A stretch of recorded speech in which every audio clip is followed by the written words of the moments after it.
বেড়াবার গল্পে সবাইকে স্বাগত জানিয়ে আজ এক নূতন গন্তব্যে যাত্রা করলাম। চলার পথে সবই বলবো। ঊনবিংশ শতক ছিল শিল্প সাহিত্যের বর্ণময় স্বর্ণযুগ। এই বঙ্গে এ শতকে শিল্পী সাহিত্যিকের আবির্ভাব বড় কম হয়নি, যারা দেশকাল পাত্রের হাজারো ছবি এঁকেছেন আপন তুলিতে। আজকের যাত্রাপথে তেমনি এক গল্প শোনাব।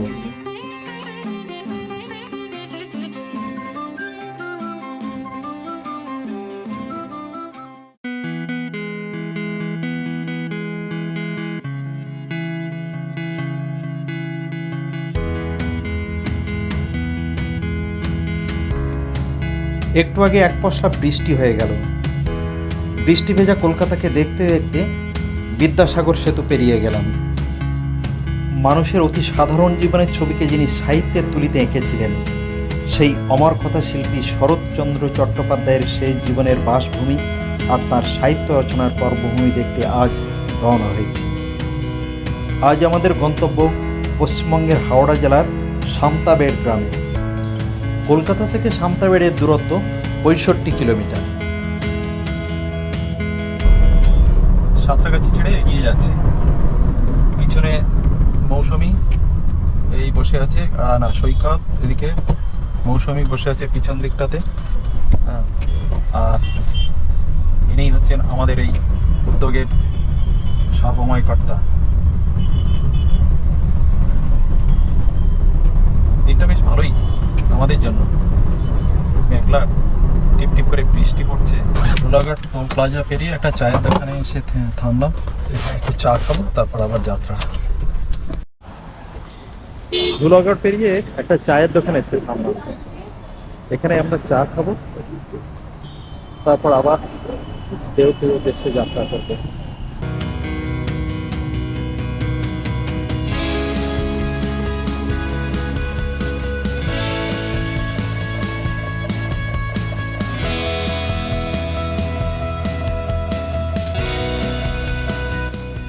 16 নম্বর জাতীয় সড়ককে ডান দিকে রেখে দেউলটি বাজার পেরিয়ে আমরা সামতাবেড় গ্রামের দিকে এগিয়ে গেলাম। কিছুটা এগিয়ে বাঁ দিকে ঘুরতেই সামতাবেড় গ্রাম।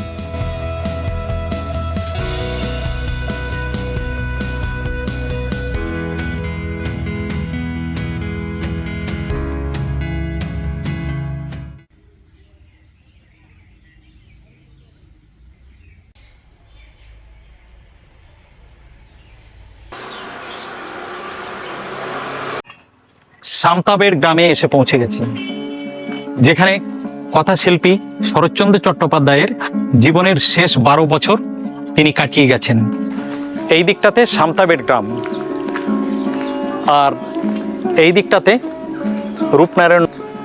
এখান থেকে একটু এগিয়ে বাঁ দিকে হেঁটে গেলে রূপনারায়ণ।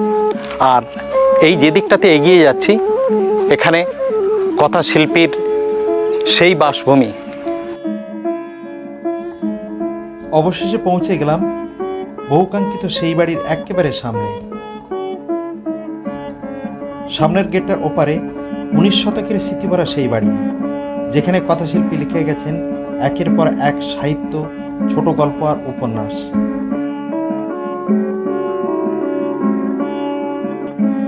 বড় গেটটার দুপাশে লেখা আছে তারই কিছু লেখা, আর মহেশ গল্পের হৃদয় ছুঁয়ে যাওয়া কিছু কথা লেখা আছে এখানে। শরৎ স্মৃতি মন্দির, অর্থাৎ এটাই শরৎ কুঠি। শরৎ কুঠিতে প্রবেশ করে চারদিকটা অবাক বিস্ময়ে দেখতে থাকলাম।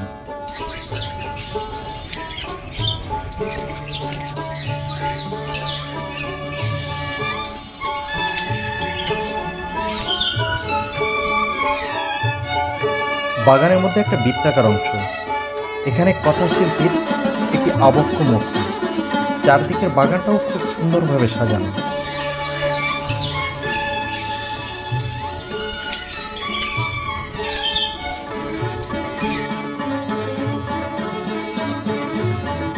শরৎ কুঠির সামনে রামের সমাধি গল্পের সেই পেয়ারা গাছটি আজ আর বেঁচে নেই।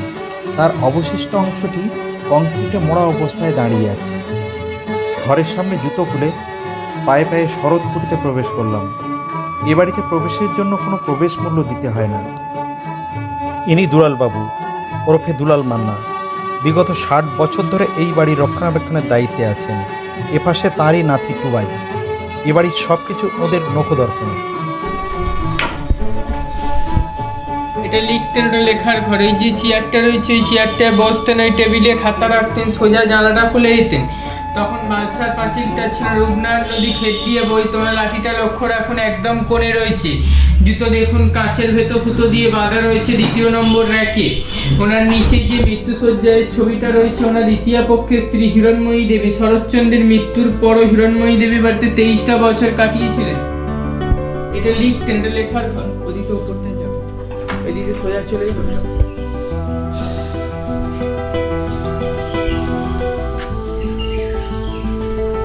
ওইটা বৈঠকখানার ঘর, ওখানে বসে সব বিপ্লবীদের মিটিং হতো। ডান দিকে একটা ঘড়ি চলছে, লক্ষ্য রাখুন, 100 বছর আগেকার ঘড়ি। একদিন দম দিলে 7 দিন চলবে। আলমারিতে যে বইগুলো রয়েছে উনি পড়াশোনা করতেন। আর সোজা যে ছবিটা রয়েছে সাদা ফ্রেমের পাশে বানানো ছবি, ওটা নাতিনাথ বইয়ের ছবি। সামনে সোফা, উনি বসতেন। ওটা বেলজিয়াম কাচের আয়না। ছবি তুলুন। বেলজিয়াম কাচের আয়নাটা কোন দিকে? এটা। বলুন। ওটা বেলজিয়াম কাচের আয়না। তখনকার দিনে অত্যন্ত দামি কাজ হচ্ছে বেলজিয়াম কাচ। এই ঘরটাই যাবে। এই ঘরে আছে রাধাকৃষ্ণের বিগ্রহ। দেশবন্ধু চিত্তরঞ্জন দাস যখন ব্রিটিশ সরকারের কাছে গ্রেপ্তার হন, তখন তিনি এই রাধাকৃষ্ণের বিগ্রহ দিয়ে যান কথাশিল্পীকে, যা আজও প্রতিদিন পূজিত হয়। টুবাই বুঝিয়ে দিল, এদিকে টিনের চাল আর বাঁশের বেড়াতে ধানের গোলা, টালির চালের পাকা দালানে ঠাকুর ঘর।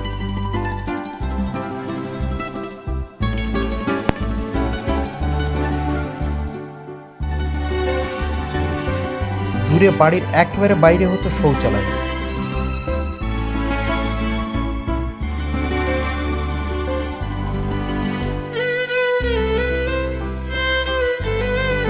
সামনে একটা বড় উঠোনের চাতাল, আর এই কোণার দিকটাই ছিল রান্নাঘর। সিঁড়ি বেয়ে দোতলায় উঠে এলাম। উপরের দিকটা কাঠের কাঠামোতে টালির ছাউনি, নিচে লাল সাদা বরফি ডিজাইনের ঝকঝকে মেঝে, আজও একই রকম আছে। চারদিকটা উঁচু কাঠের রেলিং, অনেকটা বার্মা স্টাইলের। উপরে বারান্দা থেকে সামনের সাজানো বাগানটি দেখতে খুবই সুন্দর।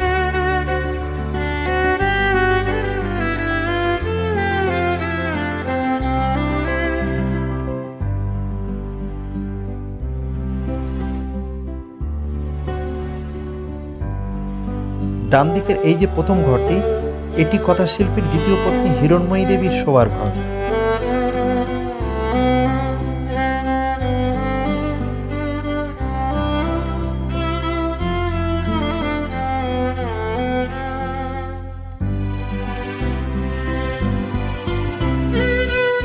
বারান্দা রেলিং আটকানো এই সেই পাটাতন। এখানে দাঁড়িয়ে রূপনারায়ণকে সামনে রেখে তিনি লিখে যেতেন তার অবিস্মরণীয় সাহিত্য। প্রসঙ্গত বলে রাখি, জীবন সায়নে তিনি এ বাড়িতে বসেই লিখে গেছেন রামের সুমতি, অভাগীর স্বর্গ, পল্লী সমাজের মতো অবিস্মরণীয় লেখা, এবং তার শেষ লেখা ছিল বিপ্রদাস।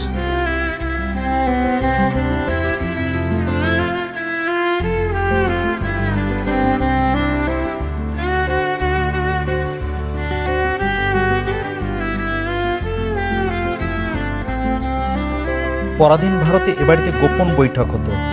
আসতেন চিত্তরঞ্জন দাস, রাসবিহারী, বাঘাযতীন, বিপিন বিহারী গাঙ্গুলির মতো বিপ্লবীরা। এই সেই ঐতিহাসিক দরজা।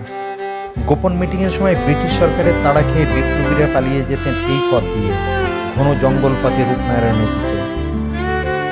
এপাশের সমাধিস্থলটি উঁচু পাঁচিল দিয়ে ঘেরা। এখানে কথাশিল্পী ও তাঁর পত্নী হিরণময়ী দেবী এবং তার ভাইয়ের স্মৃতিসৌধ।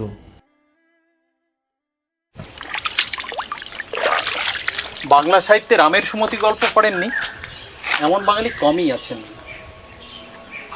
সেই গল্পের 2 মুখ্য চরিত্র কার্তিক আর গণেশ, যাদের মূল বাসভূমি ছিল এই জলাশয়ে। শুধু তাই না, ওরা কিন্তু আবার সোনার নোলক পরে থাকতো, সেটা শরৎবাবুই ওনাদেরকে পরিয়েছিলেন। মানে ওরা খুব সেজে গুজে থাকতো ভিতরে, জলের ভিতরে। কথিত আছে কথাশিল্পী ডাকলে নাকি মাছ দুটো চলে আসতো। যে নামে তিনি ডাকতেন, কার্তিককে ডাকলে কার্তিক আসতো, আর গণেশকে ডাকলে নাকি গণেশ আসতো। এসব দেখতে দেখতে বেলা হয়ে গেল। তাই দুপুরের খাবারের উদ্দেশ্যে আমরা নিরালা রিসর্টে চলে এলাম। আমরা অবশ্য খাবারের জন্য আগেই বলে রেখেছিলাম। রিসর্টের ভিতরের চারদিকটা খুব সাজানো, ফুল গাছ আর অন্যান্য গাছগাছালিতে ভরা।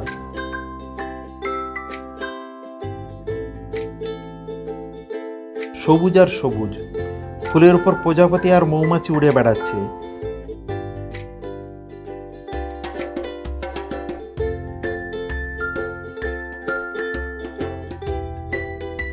পিছনের দিকে বিশাল একটা জলাশয়।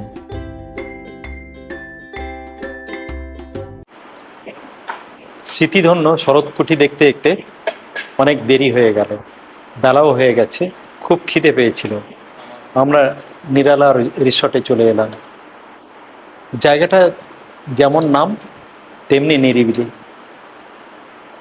আজ দুপুরে আমরা এখানে এসে খুব বেশি কিছু নিইনি। এখানে চিকেন, সাদা ভাত, এখানে টক দই, মিষ্টি, আর এখানে ওনাদের খাওয়ার পরে একটা প্রথামাফিক চিনি সেটা দিয়েছেন। বেশি কিছু না নেওয়ার কারণ হচ্ছে আমরা সকালে যখন বেরোই বাড়ি থেকে, কলকাতা থেকে, খুব বৃষ্টি হচ্ছিল। এখানে ঠিক তার উল্টোটা, খুবই গরম, খাওয়ার ইচ্ছা প্রায় নেই। বাধ্য হয়ে এই সাদামাটা খাবার খাবো, তারপর আবার আমরা আমাদের অন্য গন্তব্যে যাব। খাবার শেষ করে শরৎকুঠির পাশ দিয়ে হাঁটতে শুরু করলাম রূপনারায়ণের দিকে। দুপুরটা বেশ নিরিবিলি, গ্রাম্য সবুজ প্রকৃতির মধ্যে দিয়ে হাঁটতে হাঁটতে দূরে রূপনারায়ণকে খুব সুন্দর লাগছিল।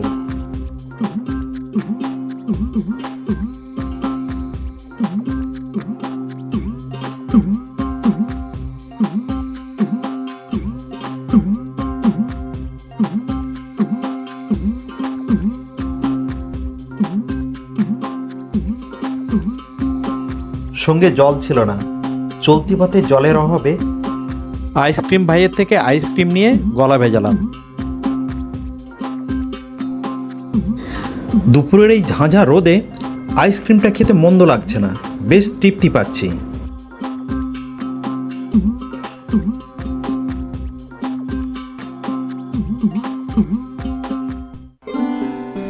নদীর পাড়ে এসে দাঁড়ালাম। রূপনারায়ণ এখন ভরা নদী। কয়েকজন স্থানীয় মানুষ মাছ ধরছেন। জিজ্ঞাসা করে জানতে পারলাম ওগুলো চিংড়ি মাছের পোনা। কি মাছ পান? গলদা চিংড়ি খেয়েছেন তো? গলদা চিংড়ি, হ্যাঁ, তার বাচ্চা, গলদা চিংড়ির বাচ্চা। তার মানে এই বাচ্চাগুলো ধরে আপনারা আবার বিক্রি করবেন। শীতের মরশুমে নদীর এই পাড়টাতে বনভোজনের মেলা বসে, আর তার সঙ্গে শরৎ মেলাও বসে। ওপারে মেদিনীপুর জেলা, এপারে নদীর পাড়ে খোলা মাঠ।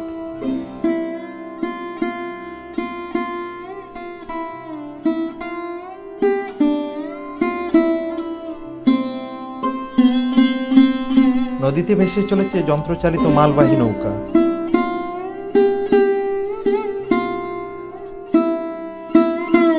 এখানে নদীর পাড় ধরে কিছুক্ষণ ঘোরাঘুরি করলাম। এপারে চারিদিকের পরিবেশটা বেশ সবুজ আর মনোরম, দূরে নীল আকাশ আর মুক্ত প্রকৃতি।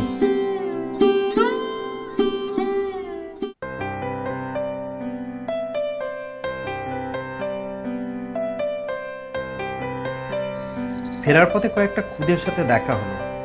ক্যানেলে মাছ ধরার খাঁচা কেমন হয় তা দেখালো।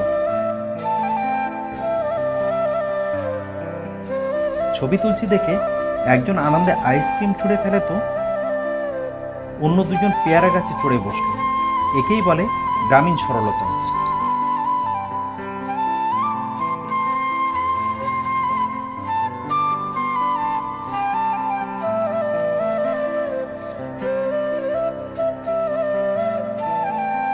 টাকা একটা টোটো ভাড়া নিলাম।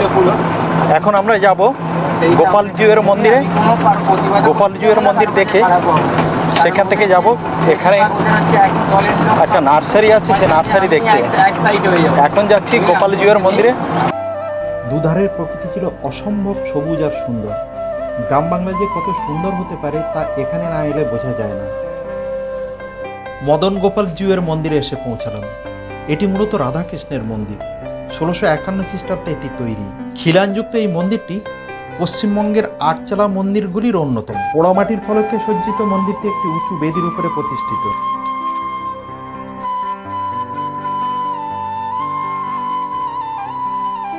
এসব দেখে চলে এলাম একটা বড় নার্সারিতে।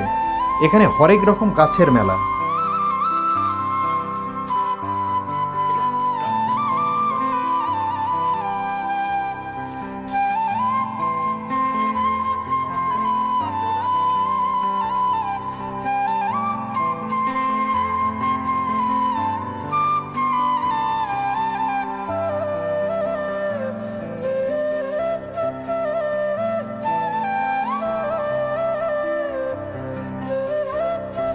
দেখতে দেখতে চলে এলাম নার্সারির একেবারে পিছন দিকটাতে।